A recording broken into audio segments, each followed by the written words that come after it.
आज आपल्या सगळ्यांनाच कशाचा ना कशाचा तरी ताण आहे. कुणाला पैशांचा, कुणाला नात्यांचा, कुणाला प्रॉपर्टीचा, कुणाला आणखी कसला. पण अनेकांना असलेला एक कॉमन स्ट्रेस म्हणजे न सांगता न पुसता सतत वाढत जाणारं वजन. या वाढत्या वजनाचं करायचं काय हा खरंच न सुटणारं एक कोडच होऊन गेलं असं म्हणूया आपण. दीक्षित, दिवेकर, कीटो डाएट असे असंख्य प्रकार करून आणि त्याच्यातूनही काही होत नाही आहे म्हणून तो नाद सोडून देणारे अनेक जण आहेत. आणि शेवटी सगळेजण वजन कमी करणं म्हणजे काही खायची गोष्ट नाही आहे याच निष्कर्षाला येतात आणि परत तब्येतीत खाणं पिणं सुरू करतात. काही जणांचा तर असा युक्तिवाद असतो की डॉक्टरांना काय जाते सांगायला, तुम्ही स्वतः वजन कमी करून दाखवा म्हणावं. तर त्यामुळेच आज आपण कुठल्या डॉक्टरांना बोलवलेलं नाही आहे, तर एका वर्षात तब्बल 26 किलो वजन कमी केलेल्या एका अवलीला बोलवलं आहे.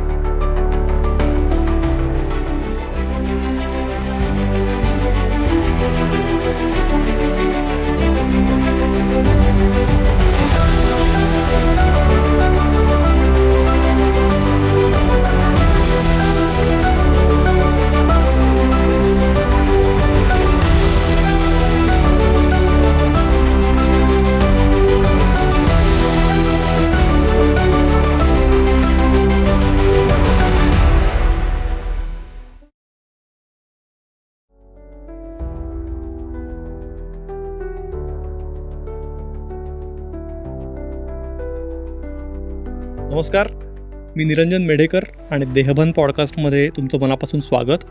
आज आपल्यासोबत आहे प्रणव सखदेव. प्रणव, मनापासून स्वागत आहे तुझं. नमस्कार, धन्यवाद. प्रणवची ओळख करून द्यायची तर तो हाडाचा लेखक आहे, अनुवादक आहे आणि प्रणवची अनेक पुस्तकं आज गाजत आहेत.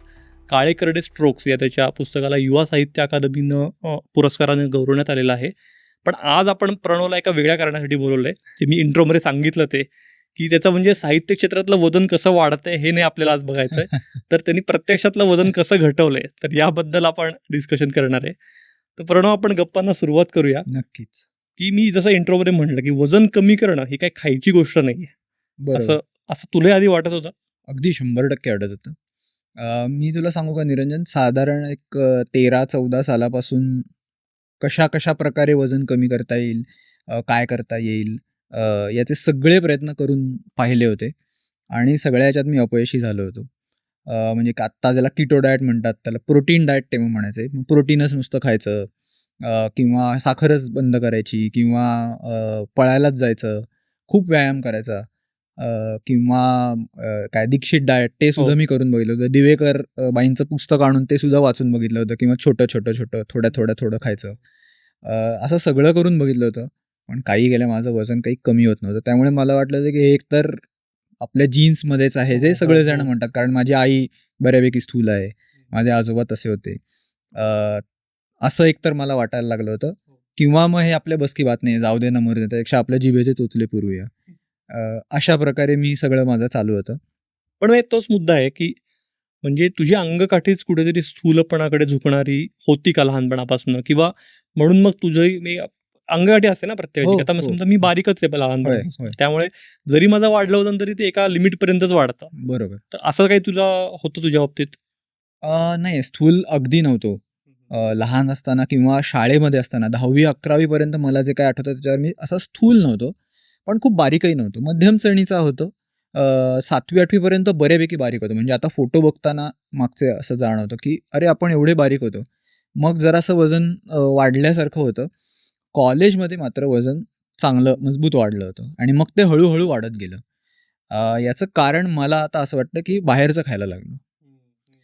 मी जेव्हा लहान, म्हणजे साधारण आपली पिढी एक असेल तर घरी बरेचदा खायचो. हॉटेल मला आठवते कधीतरी वाढदिवसाला जायचं, असं एक ठरलेलं असायचं. आणि हॉटेलही खूप कमीच असायची. म्हणजे मी कल्याणात वाढलेलो आहे. कल्याणामध्ये मला आठवते माझ्या लहानपणी 2च हॉटेल्स होती आणि त्या 2 आलटून फालटून त्या हॉटेलमध्ये जायचं. अशी भरपूर खूप अशा टपऱ्या आहेत, अमुक आहे तमुक आहे, असं काही नसायचं. क्वचित कधीतरी भेळ खायची वगैरे, म्हणजे बागेत गेल्यावर. त्यामुळे ते तेव्हा तसं खाणं काही नव्हतं, म्हणजे घरचं जास्तीत जास्त खाणं होतं.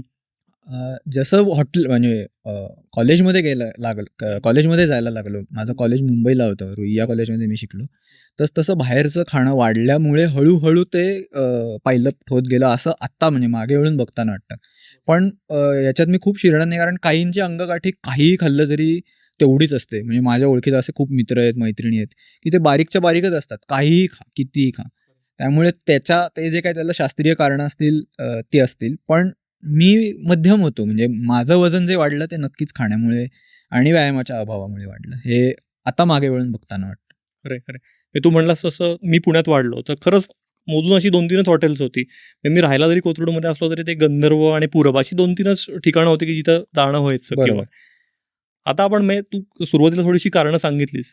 पण तरीही आणखी अयशस्वी प्रयत्न आपण आधी बघूया आणि हं. मग यशस्वी अगदी. प्रयत्नांकडे म्हणजे तिची जरा धार पण येईल आपल्याला. होय. तर ते अयशस्वी प्रयत्न, तर नेमकं काय म्हणजे तेव्हा ठराविक काळ तू ते करून बघितलेलेस का? म्हणजे बाबा 1-2 महिने, 4 महिने, 6 महिने आणि मग हो. तरी पण यश नाही ते असं जाणवलेलं तुला? का ते तात्पुरतं होतं? नेमकं काय हो. होत होतं? खूप चढ-उतार आहेत म्हणजे त्याच्यामध्ये. म्हणजे तुला सांगू का, मी पहिल्यांदा प्रोटीन डाएटचा उल्लेख हो, केला ना, हो. तसं म्हणजे तेव्हा त्याला प्रोटीन डाएट म्हणायचं, की प्रोटीनच खायचं. अ, जास्तीत जास्त प्रोटीन खायचं. म्हणजे संध्याकाळचा जो जेवणाचा भाग असायचा माझा, तो मी जास्तीत जास्त प्रोटीनचा खायचा. मग चिकन खा, पनीर खा. पनीर तेव्हा इतकं आत्ता सुळसुळाट जसा झालाय पनीरचा, की सगळी आता हो, खूप हो. जण पनीर करायला लागले. तेव्हा तेवढं नव्हतं.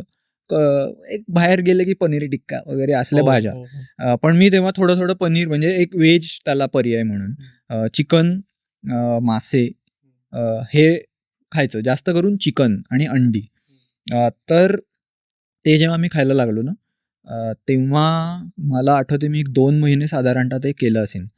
अ, तर इतका त्याचा मला नॉशिया आला, हं, हं. की असं वाटायला लागलं नंतर की हे नको आता बास. आणि मग मी परत डबल खायला लागलो. म्हणजे वजन पण माझं कमी झालं. त्याच्यामुळे माझं वजन खूप कमी झालं. साधारण 5-6 किलो कमी झालं. म्हणजे त्यावेळेला एवढं वजन नव्हतं. म्हणजे जेव्हा हो. मी हे करायला लागलो जे आपण पुढे बोलणार आहोत, तेवढं वजन नव्हतं. पण कमी झालं. पण असं झालं की अरे हे सस्टेन नाही होऊ शकत. त्यामुळे मग ते थांबलं, की आम्ही व्यायाम करायचो. म्हणजे व्यायामाचं महत्त्व कळायला लागलं तर मी जवळपास रनिंग एक 3-4 किलोमीटर करायचो आणि शनिवार, रविवार मी भरपूर क्रिकेट अजूनही खेळतो आणि तेव्हाही खेळायचो. म्हणजे साधारण 2-1 तास आणि व्यवस्थित घाम येईस्तोवर. पण त्याच्यानंतर त्याच्यानी सुद्धा असा खूप फरक नाही पडला. ओके. 5-6 किलो इकडे-तिकडे व्हायचं. परत ते थोड्या दिवसांनी वाढायला लागायचं. किंवा आता दीक्षित आणि दिवेकर यांचा सुद्धा उल्लेख केला ना, तर ते सुद्धा मी केलं. म्हणजे दीक्षित डाएट मी माझ्या मते 3 ते 4 महिने तरी केलं असेल. सकाळी ते काय सकाळी एकदा जेवायचं म्हणजे नाश्त्याच्या वेळेला किंवा घरातून बाहेर पडताना किंवा एक 10च्या सुमारास आणि मग परत संध्याकाळी 7च्या ह्याच्यामध्ये मग मध्ये काय टोमॅटोच खायचा आणि काय पाणीच प्यायचं काहीतरी असं जे काय त्यांचं होतं मला सगळं आता आठवत नाहीये आणि काही खिल्ली नाही उडवायची मला हो, पण हो. करून बघितलं होतं. हं, हं, हं. पण त्यांनी सुद्धा एका लिमिटच्या नंतर फरक नाही पडला आणि सगळीकडे प्रश्न आला, की हे मी 3 महिने करतोय, हे मी आयुष्यभर कसं करू? करेक्ट, म्हणजे करेक्ट. उद्या जर समजा बाहेर जायला लागलं कुठे, कारण जावंच लागणार आहे. कामाच्या निमित्त काही नातेवाईकांकडे जावं लागेल. तिथे मी हे कसं ॲडजस्ट करू? आणि त्यामुळे मग ते बॅकफायर व्हायचं, की ते व्हायचं कमी, पण मग हे व्हायचं, वाढायचं किंवा दिवेकरांचं सुद्धा पुस्तकातून सगळं बघून ते फॉलो करायला लागलो होतो. पण मग ते थोडं, थोडं, थोडं, थोडं खायचं. हे सुद्धा एका लिमिटनंतर कंटाळवाणं आणि म्हणजे नेहमीच्या ह्याच्यात बसेनासं झालं. त्यामुळे मग ते प्रयत्न राहिले. इथला एक मेजर टेक अवे असा आहे, की ज्याचा नॉशिया येतो आपल्याला, तर ती लाईफस्टाईल किंवा ते डाएट हो. आपण फॉलो नाही करू शकत. शक्यतोवर असं होतं म्हणजे असं काही जण करतात सुद्धा. करत असतील. पण मला तो वर्क नाही झालं. कारण बरेच वेळेला असं होतंच, की कधी ना कधीतरी तुम्हाला काहीतरी वेगळा मार्ग शोधावा लागतो. किंवा दुसरं काहीतरी करावं लागतं. मग त्यावेळेला काय करायचं ह्याचं उत्तर नाही सापडत तुम्हाला. Correct, correct. आणि अजून एक म्हणजे अनेक जण फक्त व्यायामावरच भर देतात. भर तर देतात. फक्त हो. व्यायाम करून वजन कमी होईल असं नाहीये. तर त्याला असं योग्य डाएट हो, दोन्ही म्हणजे मी जेव्हा हे सुरुवात केली ना, तेव्हा माझा एक मित्र आहे डॉक्टर. त्याला मी विचारलं होतं, की "अरे, काय करू काय मी? मला तू सांग." मी वैतागलोय कारण अ, म्हणजे मला डॉक्टरनी माझ्या सांगितलं होतं, की "तू ही आता लिमिट आहे. आता याच्यानंतर तू जर काही केलं नाहीस वजन कमी तर तुला काही फायदा नाही होणार." म्हणजे हेपॅटायटिस बी पॉझिटिव्ह मी आहे. त्याच्यासाठी ॲक्चुअली मी हे केलं. तर तो म्हणाला, "आता तुला जो हेपॅटायटिस बी आहे त्याच्यापेक्षा फॅटी लिव्हरमुळे तुला हो, अ, जास्ती त्रास होऊ त्रास होतोय. शकेल. जो काही तुझं आता जे होतंय लिव्हर फंक्शन टेस्ट ॲबनॉर्मल येतायत, ते व्हायरसचा याच्याशी संबंध नसून फॅटी लिव्हरशी संबंध आहेत." आणि म्हणून मग माझे डोळे उघडले, की नाही आता हे काहीतरी केलं पाहिजे. आता हे डोक्यावरून जायला लागलंय आपल्या पाणी आणि बायकोनी सुद्धा मला खूप हे केलं. रमा नी पहिल्यांदा ॲक्चुअली मला सांगितलं की नाही, तू आता कन्सल्ट कर प्रॉपर. नुसतं जे आपण पुस्तक हे ते करून तू म्हणतोयस तसं नको करू, एका व्यक्तीला भेट. आणि मग त्यातून मी ॲक्च्युली हे झालं. त्यामुळे वजन कमी करण्यासाठी दोन्ही आहे. म्हणजे मला त्या डॉक्टरनी पण सांगितलं की नुसतं खाणं पण नाही आहे, नुसतं व्यायाम पण नाही आहे. त्याच्यात कॉम्बिनेशन पाहिजे. परफेक्ट. 2022 साली तुझं मला वाटतं की सगळ्यात जास्ती वजन होतं 97 किलो. 97 किलो होतं. तर आता आपण त्याकडे येऊच त्या विषयाकडे, पण 97 किलो वजन असताना कसं फिलिंग असतं? म्हणजे खूप असं जड वाटतं नेमकं आपण म्हणजे स्थूलपणाच आपल्याला बॉडी शेमिंग नाही नाही, करायचं. नाही. अगदीच, अगदीच. मी मलाच हसतोय ॲक्च्युली. खरं सांगायचं तर. कारण मला आता आठवतंय मी तेव्हा कसा होतो. म्हणजे मी आता फोटो बघितल्यावर पण मला असं वाटतं की तेव्हा मला काहीच वाटत कसं नव्हतं. म्हणजे माझे डोळे उघडले, पण मला त्याच्या आधी कसंच काही वाटलं नाही की आपले गाल असे झालेत, आपल्याला शर्ट असा होतोय, आपल्याला आधीचे शर्ट होत नाहीयेत किंवा आपला वेस्ट साईज जो आहे तो आपल्याला जो आहे तो कसा आहे, काय आहे, हे आपण कमी केलं पाहिजे. आणि याचे आपल्या शरीरावर काय परिणाम होत आहेत. म्हणजे फॅटी लिव्हर हा एक त्याच्यातला दिसणारं काय म्हणूया प्रत्यक्ष काहीतरी दिसत होतं. याच्याशिवाय आणखीन काही होत असेल.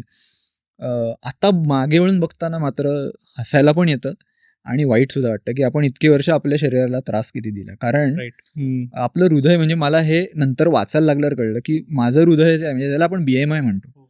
तर माझा BMI हा समजा 71 आहे, कोणाचा जो काय असेल तो. तर माझं BMI म्हणजे माझं हृदय हे 71 किलो वजनासाठी पंप करायला जे लागतं रक्त किंवा जे काही त्याचं कार्य आहे त्याच्यासाठीच बनलेलं आहे. आणि मी त्याच्यावर 97 किलोचा भार देतोय. 5-10 किलो इकडे तिकडे मॅनेज करतं शरीर, पण हे 26 किलो जास्त होतं. मी हे म्हणजे मी टॉर्चरच करत होतो स्वतःला ॲक्च्युली. खरंच आहे. कारण हे विचारण्याचं कारण काय की आज आपण बॉडी शेमिंग करायला नको असं म्हणत आपण कुठेतरी त्याचं समर्थनही करतो का? हे जाड असण्याचं किंवा स्थूलपणाचं. म्हणजे हां. काही लोकांना काही ते आजारांमुळे, म्हणजे समजा हो. थायरॉइड आहे म्हणून वजन वाढलंय, हो. अशा काही हो. गोष्टी असतील. हो. पण अनेकांच्या बाबतीत असं असतं की वजन कमी करणं शक्य आहे, पण तरी ते त्या मार्गाकडे काही ना काही कारणांमुळे टाळत जात असतात नाहीत. हो. किंवा आणि त्याचं एक असं म्हणजे मी बनवलं होतं. मी स्वतःचा आपण अनुभव सांगतोय म्हणून मी सुद्धा बनवलं होतं. कोणाला काय करायचंय? मी माझं खातोय. काय संबंध आहे कोणाचा? कोण मला खायला देतंय का? किंवा ते जीन्समध्ये आहे किंवा माझी चण तशी आहे. मी काय करू? हे आपणच आपली संरक्षक कवच तयार करतो. डिफेन्स मेकॅनिझम आपण आपला तयार करतो आणि त्याच्या आड लपवायचा प्रयत्न करतो. आजाराचा आपण सोडून देऊ. त्यांना जे आजार आहेत त्याच्यामुळे वजन वाढत असेल किंवा इतरही काही कारणं असतील त्यामुळे जे वजन वाढत असेल ते आपण पण बहुतांश वेळेला लाईफस्टाईल खाणं. कारण आपण किती जंक खातोय. रोज आपण जे म्हणजे लहान मुलांपासून मोठ्या माणसांपर्यंत जंकच खातोय आपण बाकीचं काही खातच नाही होत ॲक्च्युली. एवढ्या लेवलपर्यंत हे आलेलं आहे. आणि त्यामुळेच वजन वाढेल. म्हणजे तो ॲक्च्युली ती साथ रोग आहे. आपल्याला तो कळत नाहीये. कोविड आपल्याला कळतो कारण तो व्हायरस आहे. पण ही एक प्रकारची पॅन्डेमिकच आहे. आणि हे म्हणतात, हे तज्ज्ञ म्हणतात, मी म्हणत नाहीये, तज्ज्ञ पण म्हणतात. त्यामुळे बॉडी शेमिंग अजिबातच कोणाला काही बोलू नये. म्हणजे कोणी काय करावं, कोणी कुठला आहार असावा हा प्रत्येक ज्याचा प्रश्न आहे. पण थोडं इंट्रोस्पेक्टिव्हली सुद्धा स्वतःकडे बघितलं पाहिजे की हे होऊ शकतं का अंतर्मुख होऊन. म्हणजे मला आता ते जाणवतं की आपण ते आधीच बघायला पाहिजे होतं. मला डॉक्टरनी सांगावं लागलं. मला माझ्या बायकोनी सांगितलं की आता तू चल माझ्याबरोबर. एवढी वेळ नको. आपण आपलं तरी आपल्यासाठी तरी किमान होईल. कारण आपलेच पैसे खर्च होतात त्याच्यात नंतर. कारण आत्ता जाणवत नाही, तरुण आहोत आपण. जसं वय वाढत जातं तसं सगळे मग आजार एक मागे लागायला लागतात. मग मी वजन कमी केलं म्हणून लागणार नाहीत असं काही नाही, पण शक्यता कमी होतात ना. पण किंवा आपल्याला ते नंतर पुढे थोडं टाळता येऊ शकतं काही गोष्टी. त्यामुळे नक्कीच म्हणजे बॉडी शेमिंग न करता सुद्धा मला असं वाटतं की स्वतः विचार केला पाहिजे की होऊ शकतं का हे. आणि आता जरा जादूचा मंत्र आपण घेऊन येऊया. हे सगळ्या प्रेक्षकांनाही तेच आहे की आता आपण ॲक्च्युअल हुक पॉईंट जो आहे एपिसोडचा तिकडे येऊया. पण त्याआधी देहबान पॉडकास्ट कसा वाटतोय तेही आम्हाला नक्की सांगा. देहबानचा नवीन एपिसोड आपण दर गुरुवारी संध्याकाळी 5 वाजता घेऊन येतोय. तर त्याच्यामुळे अजून जर चॅनल सबस्क्राईब केला नसेल तर तोही नक्की करा.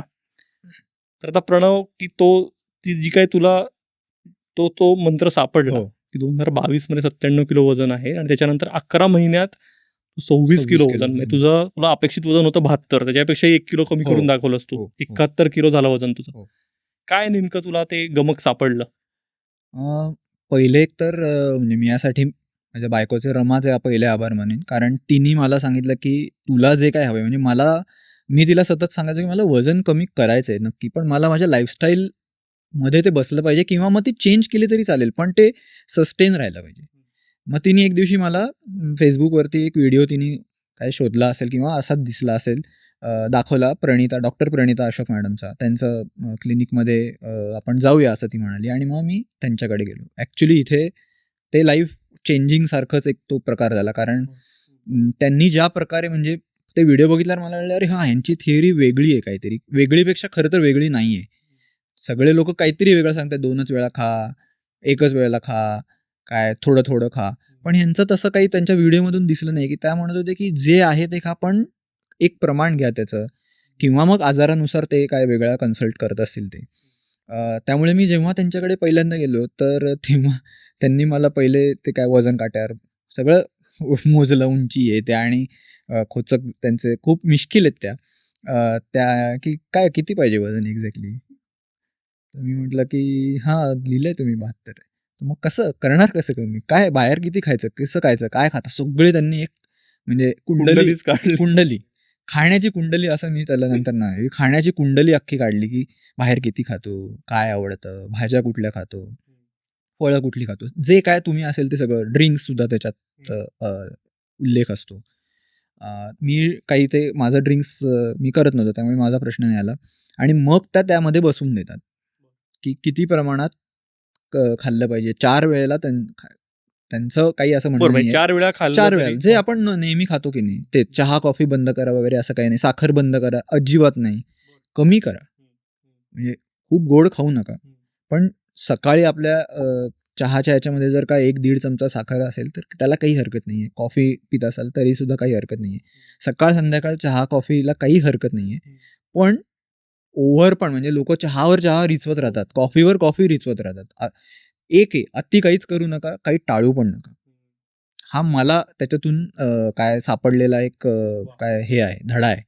म्हणजे मी ते शिकलो की मी जंक टाळलं पण नाही, पण मी अति पण नाही केलं. म्हणजे असं आत्ता मी आता सगळं हे झालोय, आता मी फक्त घरचंच खातो असं नाहीये. मी सगळं खातो. बरोबर. पण मला पण नाही, आता एक उदाहरण समजा, म्हणजे आता समजा पिझ्झा आलाय तुझ्यासमोर, तो पिझ्झा खायचा आहे, तर मग कसा खायचा तो? पिझ्झा खायचा असेल ना, तर म्हणजे मी आत्ताचं माझं हे सांगतो. मी साधारण 2 वाटी वरण तयार असतं. म्हणजे घरी बरेचदा आपण केलेलं असतं. तर आमटी, वरण जे काय कोण खात असेल किंवा उसळ, म्हणजे याच्यात प्रोटीन आहे. ओके. ते प्रोटीन 2 वाट्या, 1.5 वाट्या तयार ठेवायचं. पिझ्झाचा जो मीडियम पिझ्झा असतो त्याचा 1 तुकड्यातला अर्धा तुकडा खायचा, उरलेलं वरण खायचं. पण म्हणजे कंट्रोल तेवढा ठेवायचा, की तेवढा तेवढा एकच. कंट्रोल ठेवायचा. आणि जर थोडीशी भूक राहिली असेल, तर मग थोडं कच्चं काहीतरी खायचं. म्हणजे काकडी, गाजर, लेट्यूस काय जे तुम्हाला आवडेल ते, म्हणजे कोशिंबिरीचा कुठलातरी प्रकार. पण तो थोडाच खायचा. संध्याकाळचं जर तुम्ही हे घेणार असाल, तर हे माझं आता आहे हं. हे सगळ्यांना लागू नाही होणार कदाचित.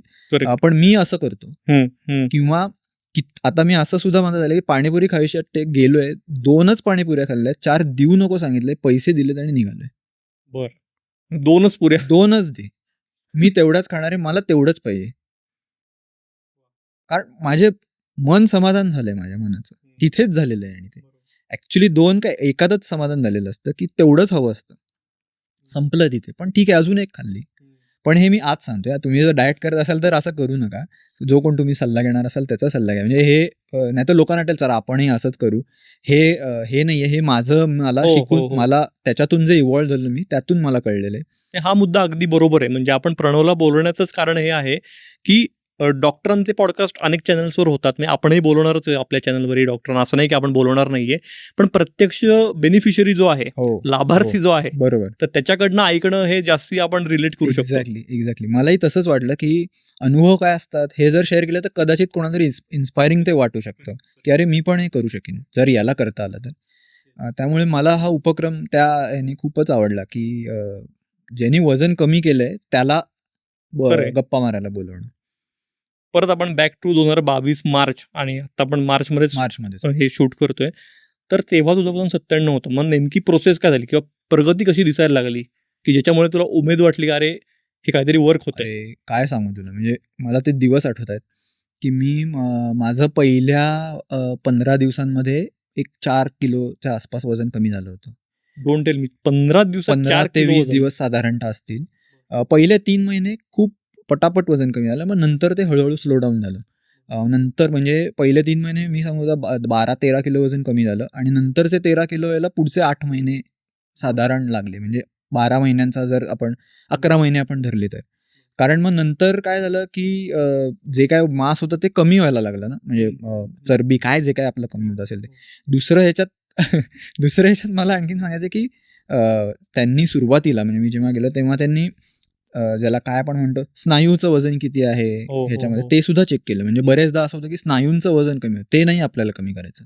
आपल्याला फॅट कमी करायची. Correct, correct. तर माझी फॅटच कमी झाली बरं. हे सगळं करून. हं. म्हणजे असं नाही झालं की मला अशक्तपणा वाटतोय किंवा आणखीन काही दुसरे त्रास सुरू झालेत, असं नाही झालं.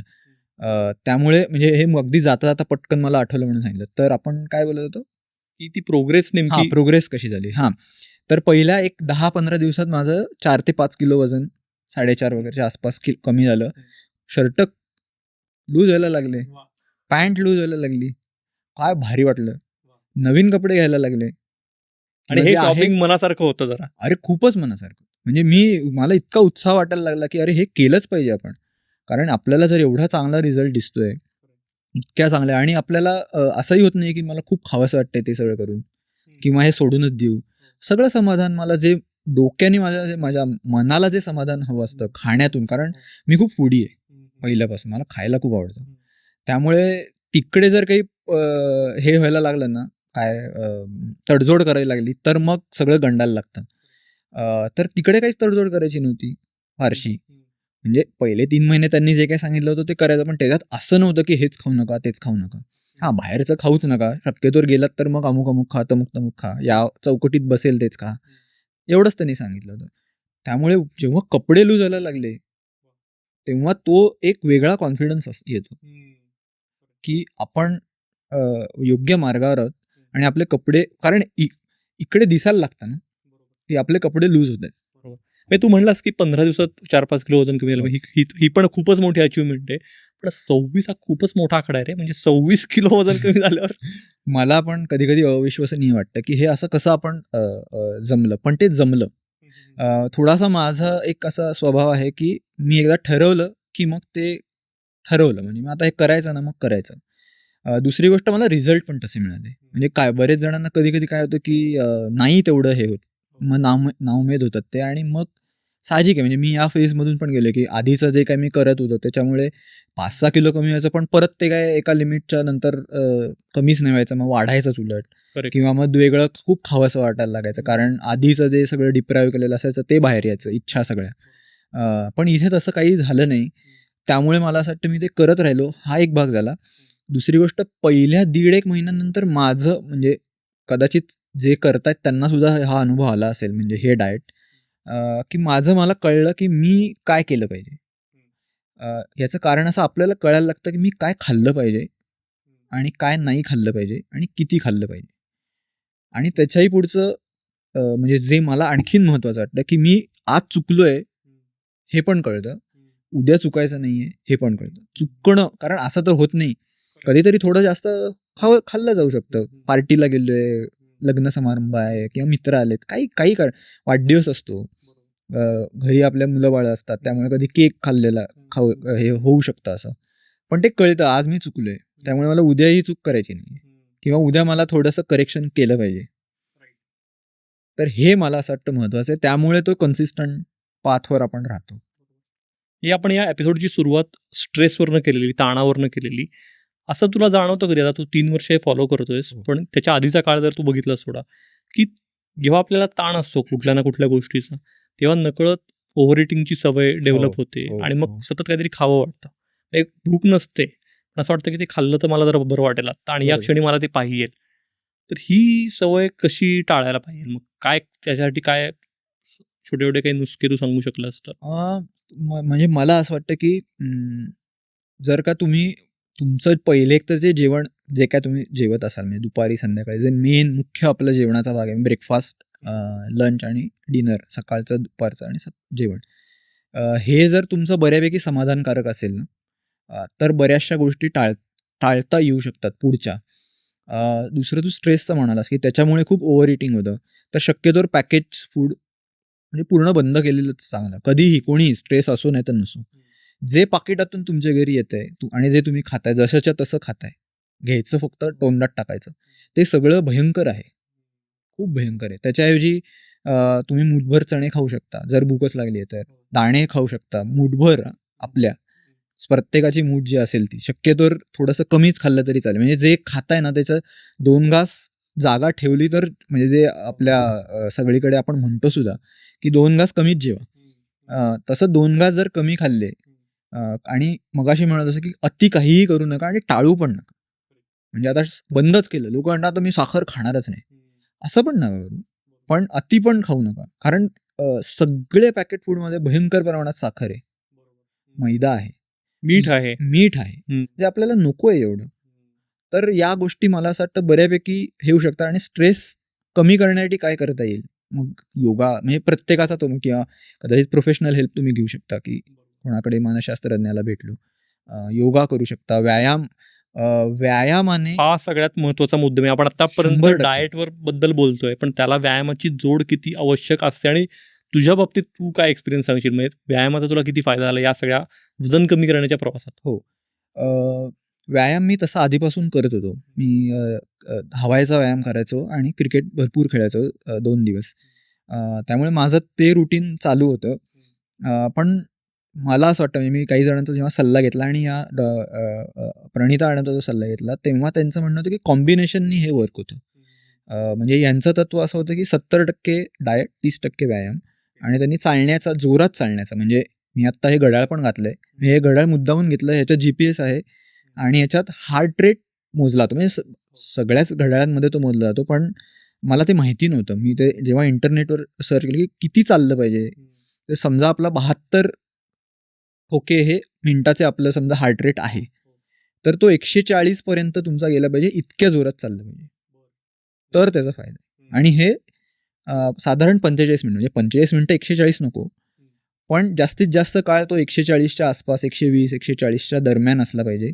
सुरुवातीला तो कमी असेल, हळूहळू वाढत जाईल, हळूहळू कमी होत जाईल.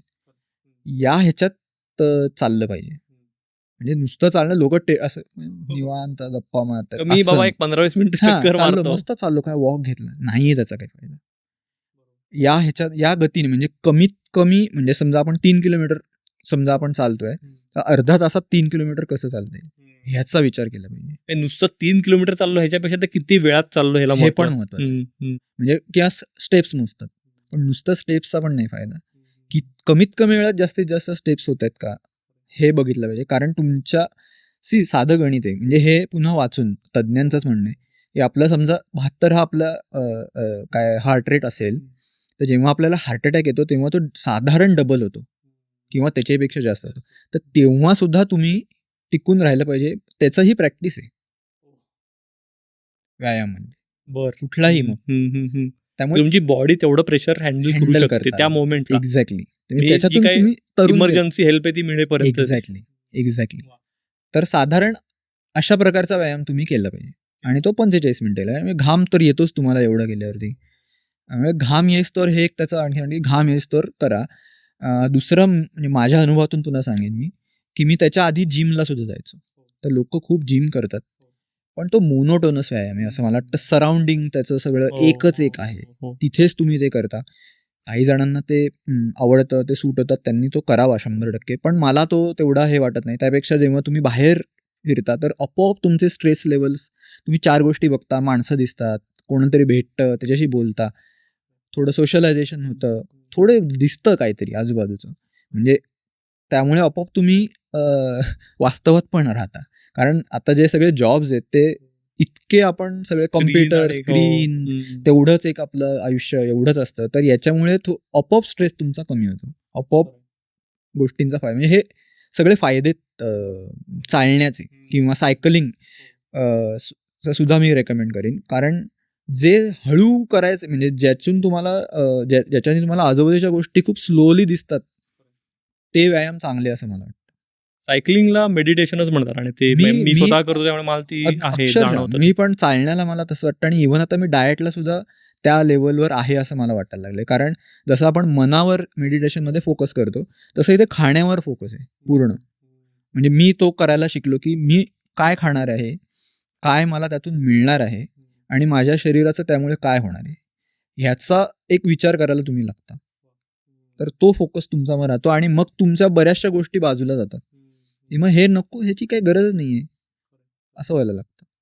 ते माइंडफुल इटिंग खूप गरजेचं आहे. माइंडफुल इटिंग करावं आणि त्याला व्यायामाची जोड जोड पाहिजे. पाहिजे आणि तो मग तेही सुद्धा लाईफस्टाईलचा भाग तुमचा झाला पाहिजे. तो हार्ट रेटचा मुद्दा जो म्हणलास तो अगदी परफेक्ट आहे. म्हणजे आता मलाही जाणवतं, की मला वेळ नसतो कधी-कधी, तर बाकी काही व्यायाम होत नाही. पण नशिबाने सोसायटीत आमच्या स्विमिंग पूल आहे. हां, तर अगदी 15-20 मिनिटं जरी पोहलो, पण जर जोरात पोहलो जोरात असतो, पोहलं तर तर तो त्याचा जो इफेक्ट इफेक्ट येतो आणि इफेक्ट येतो. त्यांनी फ्रेशनेस तो दिवसभर टिकतो. अक्षरशः. अरे डोपामाइन आहे ना.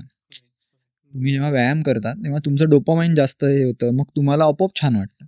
म्हणजे ते स्ट्रेस लेव्हल ती कमी होण्याचं ते एक पण कारण आहे. त्यामुळे व्यायाम खूपच महत्वाचा आहे. आणि म्हणजे तुम्ही डोपामाइन हिट फक्त लाइक्स आणि ह्याच्यावरमधनं Exactly. घेण्यापेक्षा किंवा व्यसनांमधनं व्यसनांमधून घेण्यापेक्षा घेण्यापेक्षा चांगल्या इथून चांगल्याने गोष्टींमधनं तुम्ही घेऊ शकता. किंवा आता चालताना आणखीन एक चालताना सायकलिंगमध्ये सुद्धा, की तुम्ही येता-येता घराची पण 4 कामं करू शकता. काहीतरी आणायचंय आणून देऊ शकता. काय जे असेल ते म्हणजे तुमचं ते खूप कनेक्ट होता तुम्ही सगळ्या एन्व्हायर्नमेंटशी असं मला लक्षात आलं. तर चालणं आणि चालण्याचा अजून एक फायदा मला असा वाटतो, की आपण छोट्या-छोट्या गोष्टींना टू व्हीलर काढण्याचं बंद करतो. बंद कर. पूर्वी कसं होतं, की बाबा इस्त्रीचे कपडे आणायचे, भाजी आणायची, काढ पटकन गाडीत चल. हो, हो. हे अरे आता आणि वाढतंय ते. आता 4 व्हीलर पण लोकं घेऊन जाते बहुतेक. जे तू सुरुवातीला सांगितलंस, की अनेकांचा हाच अनुभव असतो, की वजन कमी करण्याचा एक निग्रह असतो मनात. पण जितक्या वेगानं वजन कमी होतं, तितक्या किंवा त्याच्या दुप्पट वेगानं जेव्हा आपण ते जे काही डाएट फॉलो करतोय किंवा जो काही व्यायाम करतोय ते बंद केलं म्हणजे जिम करतात अनेक जण. हं, हं. तर ते बंद केल्यावर त्याच्या दुपटीने वाढतं. दुपटीनं वाढतं. तर हा तुझं जर म्हणजे तू वजन कमी केलंयस हे तर कौतुकास्पदच आहे, इतकं वजन कमी करणं. पण ते सातत्याने तेवढंच ठेवणं हे जास्ती चॅलेंजिंग आहे का? हो. नक्कीच तर चॅलेंजिंग त्याच्या आहे. मागचं काय त्याच्या मागचं गुपित काय सांगू शकशील? त्याच्यामागचं गुपित पुन्हा हाच आहार आणि व्यायाम एवढंच आहे. म्हणजे काही फार वेगळं करावं नाही लागलं मला. कारण जो काही 11 महिन्याचा 1 वर्षाचा कालावधी 1 वर्षाचा कालावधी होता. त्या कालावधीमध्ये इतक्या गोष्टी क्लिअर झाल्या, की पुढे खूप काही वेगळं नाही करायला लागलं. हेच फॉलो करायचं होतं.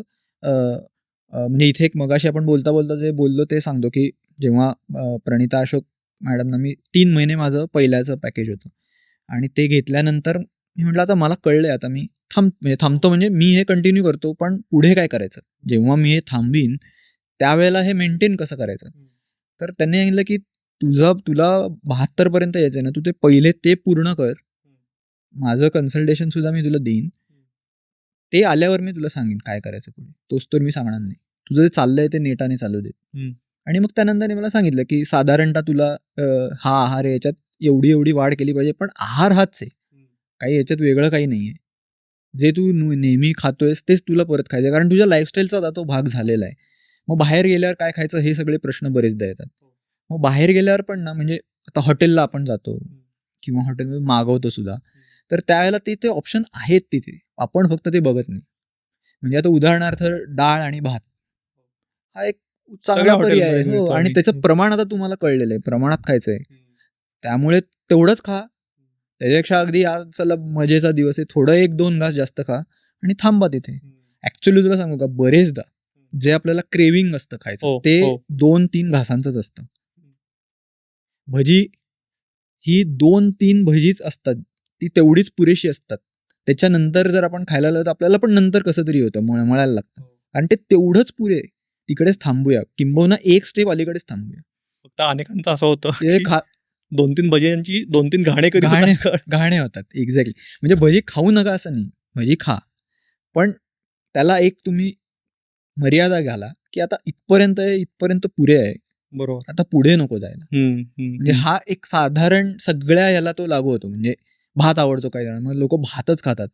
खा, पण परत त्याला एक लिमिट घालून घ्या. दुसरं सबस्टिट्यूट घ्या. कारण म्हणजे मगाशी बोलतानाचाच आपला परत मुद्दा, की आपण प्रोटीन पुन्हा थोडंसं कमी खातो. शाकाहारी किंवा इव्हन एकूण भारतीय म्हणजे जरी आपण मांसाहारी जरी असले, तरी ते काय रोज चिकन, मटण असं खात नाहीत. तरी त्या मानाने त्यांचे ठरलेले वार असतात, त्यानुसार ते खात असतात.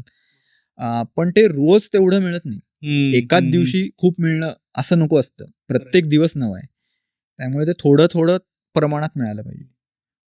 वाढत्या वजनामुळे इतर आजारही बळावतात असा तुला अनुभव आला का नाही? आता तू हेपॅटायटिस बीचं सांगितलंस तुझा. तेव्हा तुला ते जाणवत होतं आणि आता जेव्हा वजन कमी आहे, तेव्हा ह्या सगळ्या गोष्टी पण कंट्रोलमध्ये आहेत असं वाटतंय तुला?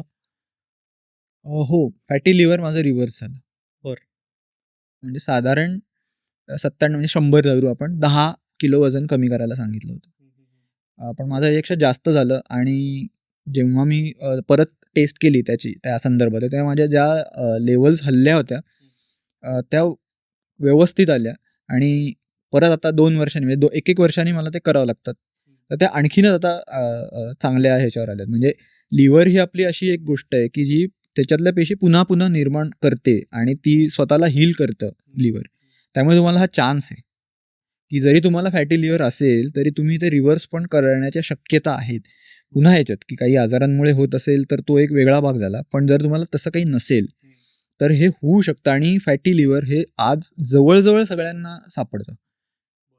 कारण जंक पुन्हा वजन या सगळ्याशी त्याचा संबंध आहे, लाईफस्टाईलशी संबंध आहे. ते एक झालं. दुसरी गोष्ट वजन कमी झाल्यामुळे जो एक मानसिक तुम्हाला हे होतं ना, सुटका, काय खायचंय ही सुटकाच झाली. त्यामुळे मी माझं दुसऱ्या खूप गोष्टी आत घेऊ शकलो. म्हणजे माझं जी काही कामं असतील, त्याबद्दलचे विचार करायला खूप स्पेस मोकळी झाली. हं.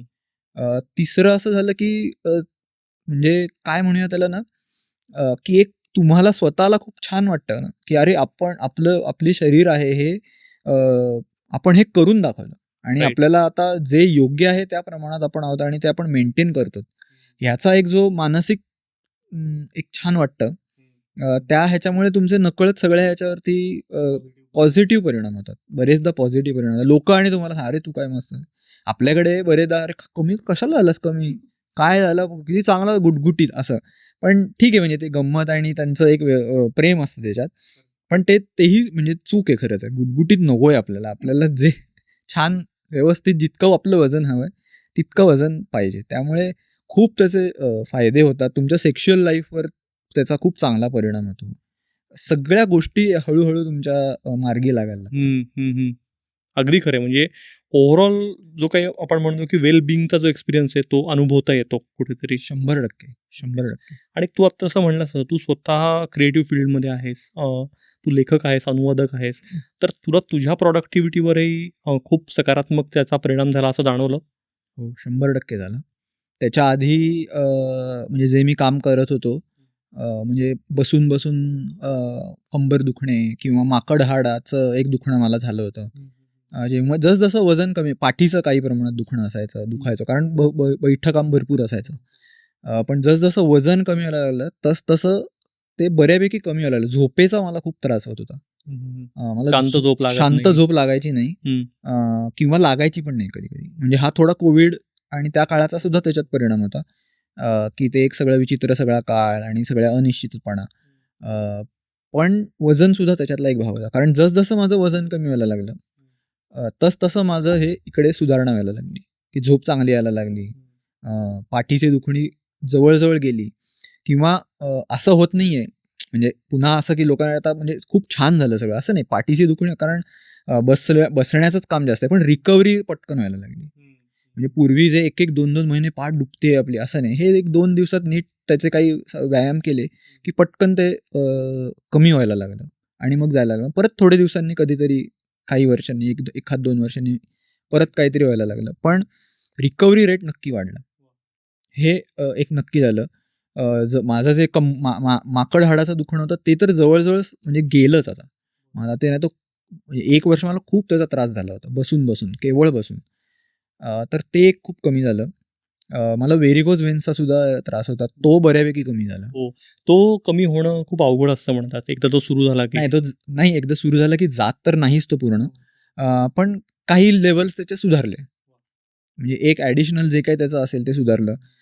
त्याच्यानंतर जे आपल्याला रेस्पिरेटरी जे काही आजार म्हणजे हे आता सगळं निरीक्षण आहे. ह्याला काही एव्हिडन्स नाही आहे वैद्यकीय.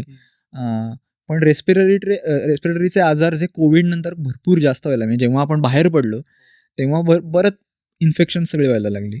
तर त्याची रिकव्हरी सुद्धा मला असं लक्षात आलं, की ती सुद्धा बऱ्यापैकी होतीये पटापट. मला खोकल्याचा खूप त्रास म्हणजे कोरडा खोकला म्हणजे 2-2, 3-3 महिने जायचा नाही.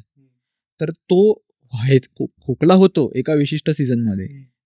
पण तो पटकन जायला लागला. म्हणजे आता हे त्याचा संबंध याच्याशी आहे का हे बघितलं पाहिजे पण वैद्यकीय निश्चितच दृष्ट्या. असणार, पण कारण असावं असं एक माझा अंदाज आहे. कारण मग आधी का नव्हतं होत तसं खरंय, असं. खरंय. आणि कामाच्या बाबतीत जरी बघितलं, मी तुझ्या पोस्ट बघूनही थक्क व्हायला होतं, की नेक्सस युव्हल नोआ हरारीचा खूप मोठा ठोकळा आहे तो. एवढा मोठा अनुवाद आणि सतत सुरू आहे तुझा. म्हणजे तो झपाटा जो हो, आहे तो हो, दिसतोय.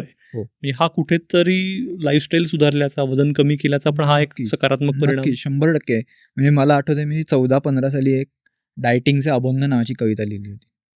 आणि त्याच्यात काय वगैरे, वगैरे अशी ती गंमत आणि थोडं उपरोधात्मक गोष्ट होती. पण आता मला खूप त्याचं छान वाटतंय, की त्याच्यातून मी बाहेर आलो आणि माझं मी काम जास्त वेगानापेक्षा बैठक वाढली. नक्की. वाह! हं. अ, म्हणजे एकाग्रताही वाढली असे पण. एकाग्रता पण वाढते. नक्कीच, हं, हं, नक्कीच हं. परिणाम होतो. मी तुला सांगितलं ना, तुमचं माइंडची स्पेस म्हणजे आता मी फूडी आहे, त्यामुळे मला खाण्याचे विचार असतातच. पण आता काय झालं, की आता मला माहिती नाही हीच चौकट आहे. या चौकटीतच मी विचार करणार आहे आणि मला एवढंच हवं आहे, कारण ह्यानीच माझं जे काही पुढचं आहे ते चांगलं होणार आहे. त्यामुळे सगळ्या बाकीच्या गोष्टी गेल्या. केक खाऊ का, वडापाव खाऊ का, पाणीपुरी खाऊ का, अमुक-धमुक जे काय असेल ते. हे सगळं गेलं आणि तिथे नवीन गोष्टींना जागा झाली. तर त्याचा नक्की फायदा होतो. म्हणजे झाला मला. एक शेवटचा प्रश्न. 2025 मध्ये आहोत आपण. तू जर आज 2022 मधल्या प्रणवला भेटलास, तर काय सल्ला देशील त्याला? त्याला सल्ला देईन मी, वजन कमी कर. कारण म्हणजे आता खरंच सांगतो, म्हणजे मग आपण सुरुवातीला सुद्धा हेच बोललो. पण ते फोटो आणि ते सगळं आठवलं की मला खूप वाईट वाटतं, की अरे आपण आपल्या शरीराला किती त्रास देत होतो. आणि त्याला एक डिफेन्स मेकॅनिझम सुद्धा तयार केली होती, की असं तसं हे ते याच्यामुळे. अरे तू करू शकतोस ना भाऊ. तू बघ तर सही. म्हणजे आम्ही या एपिसोडच्या थंबनेल कव्हरवर बिफोर प्रणव आणि आफ्टर प्रणव असंही दाखवू नक्की, अगदी 100% दाखवा. जर त्याच्यामुळे कोणाला फायदा आणि इन्स्पिरेशन मिळतं, अगदी आपण तसं वापरू शकतो. प्रणव, तुझी खरंच ही जी काही यशोगाथा आहे ती खरंच कमाल आहे. कारण आपण बाकी म्हणजे सगळं यश जे आहे ना, ते मोजमाप आज आपण सगळं करिअर ग्रोथ, पैसा, फ्लॅट, गाडी याच्यातच करतो. पण जे ॲक्चुअल ज्याच्यामुळे आपण आहोत, आपलं अस्तित्व आहे, त्या शरीराकडे खूप दुर्लक्ष करतो. तर मला वाटतं की प्रत्येकाने ते आधी सिरियसली घेतलं पाहिजे. घेतलंच पाहिजे. आणि हेल्थ इज वेल्थ जे म्हणतात ते खरोखर आज 100% गरज आहे. अगदी मला म्हणजे याचा प्रत्ययच आला. कारण त्यामुळे तुमची प्रॉडक्टिव्हिटी वाढते. म्हणजे अगदी जर तुला आता सगळेजण हल्ली पैशात किंवा मूल्यांमध्ये विचार करतात ना, तर तुमची खूप मूल्यवृद्धी होते. हे मी तुम्हाला म्हणजे हे नक्की सांगतो, की जर तुमचं वजन थोडंसं जरी तुम्ही कमी केलं, म्हणजे मी म्हणत नाही माझ्यासारखं 26 अगदी BMIच्या याच्यावर या. पण तुमचं एक 10-15 किलोनी जरी कमी झालं, तरीसुद्धा बऱ्याचशा गोष्टी हे होतात. म्हणजे उदाहरण तुला सांगू का? की मी पूर्वी फायनान्स आपले असतात, त्याचं काहीतरी मॅनेजमेंट करायचं असतं. तर त्याच्या मॅनेजमेंटसाठी वेळ कुठून काढायचा ना, कारण आपल्या गोष्टी इतक्या चाललेल्या असतात. पण जसजसं माझ्या डोक्यातल्या इतर गोष्टी गेल्या खाण्याच्या, तसतशा म्हणजे मी मगाशी पण जे म्हणालो, की इतर गोष्टींना वाव मिळाला. मग ती एक जागा या गोष्टींसाठी देता आली. म्हणजे फायनान्स मी मुद्दामून का घेतलं, की पैशांच्या ह्याच्यात पटकन लोकांना कळतं. तर तुम्हाला ती जागा मिळते, की मी माझे पैसे कुठे गुंतवले पाहिजेत. त्यासाठी जो काही रिसर्च करावा लागेल, त्याची एक स्पेस तुम्हाला देता येते. आणि मग ही कुठल्याही कोणालाही देता येईल. कोणाला आणखीन कशाला तरी द्यायची असेल, तर ती देता येते. तर ह्याचे भरपूर फायदे आहेत. तर प्लीज मी सांगेन, की वजन ज्यांना शक्य आहे, ज्यांना आजार नाहीये, किंवा जरी आजार असेल तरी तज्ञांच्या सल्ल्याने हा एक तज्ञांच्या महत्त्वाचा मुद्दा सल्ल्याने आहे. अगदी म्हणजे हे मी माझे अनुभव आपण सांगतोय. हे सगळ्यांना लागू होतील असं नाही. त्यामुळे तज्ञांच्या सल्ल्यांनीच ही गोष्ट करायची जी काही गोष्ट आहे, तर तज्ञांच्या सल्ल्यांनी करा, पण नक्की करा. ते मेंटेन ठेवा. आणि आरोग्यदायी राहा, असं मी शेवटी म्हणेन. येस. वजन कमी करणं ही खायची गोष्ट आहे का, असा आपण सुरुवातीला प्रश्न विचारलेला. तर या एपिसोडमधून हेच कळलं की वजन कमी करणं ही खायचीच गोष्ट आहे, म्हणजे कमी खायची गोष्ट आहे. त्यांनी हे आपण साध्य करू शकतो. प्रणव, तू वेळात वेळ काढून आलास आणि खरंच तुझे जे सगळे विचार शेअर केलेस त्याचा मला खात्री आहे की आपल्या सगळ्याच प्रेक्षकांना, श्रोत्यांना त्याचा निश्चित फायदा होईल. भेटूया पुढच्या एपिसोडमध्ये अशाच एखाद्या कमाल धमाल इंटरेस्टिंग विषयासोबत आणि आणखी अशा एखाद्या भन्नाट गेस्टसोबत. बघत राहा आणि ऐकतही राहा देहभान पॉडकास्ट. आणि हो, अजून सबस्क्राईब केला नसेल चॅनल तर तेवढा पटकन करून टाका.